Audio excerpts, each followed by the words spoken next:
So I went to Genesis and chapter 1 and started to look at it. I read it. I know this story really well. And the Spirit says, well, what did you learn? Well, God created the earth in 6 days, and then he rested on the seventh day. Yes. And then this insight.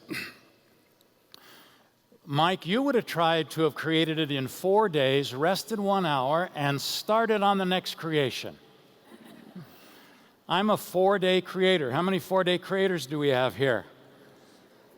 And 1 hour resters. That's just what I am. I'm a 4-day creator and a 1 hour rester. So I'm going through a little bit again and looking at it, and the second great truth, he said, was which day did God rest? Which day did God sanctify and make holy? The work day or the rest day?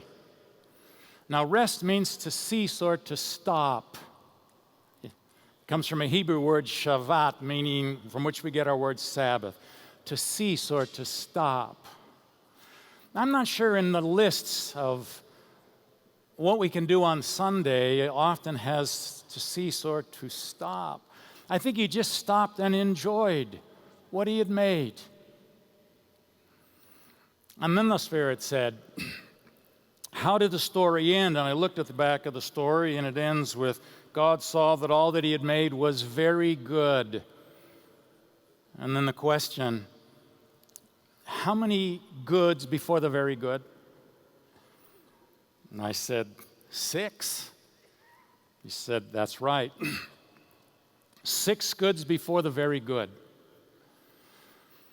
Now, one of the things that we're trying to create in life is a soul like God. And I want the very good. Almost in everything I do in life, I want the very good. That's what I want. I want it when I'm done at the end, and I haven't yet learned how to put the 6 goods before the very good in. Do you put 6 goods in before the very good? 6 goods before the very good.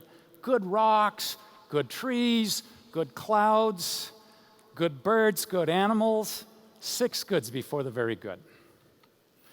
I think those things became sunk into me a little bit deeper because I had a wife who intuitively sensed that we need to not be 4-day, 1 hour creator resters, and that you need to give yourself the 6 goods before the very good.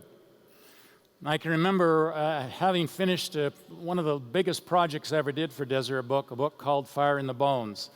And when I got done, I'm a 4-day creator. I got to start on another project, and I'm starting on the next project when the books are delivered to the house. I pulled it in the box. I stuck it down. I never read anything I've written again.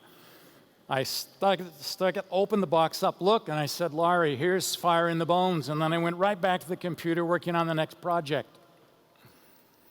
And a little while later, I felt this little gentle tap on my shoulder, and she came in and she pulled me out and she sat me down in the chair, pulled out one of those books, put it in my hand, and said, now for just a half an hour, Mike, just a half an hour, sit here and hold that book and say, I've written something good.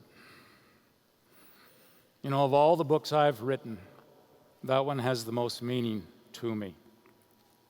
Because I stopped for just a second to do one of the 6 goods before the very good. And we need to do that more with our lives as we try to develop the character of God, to try and have his heart, to give ourselves the 6 goods before the very good and not expect to get it done in 4 days.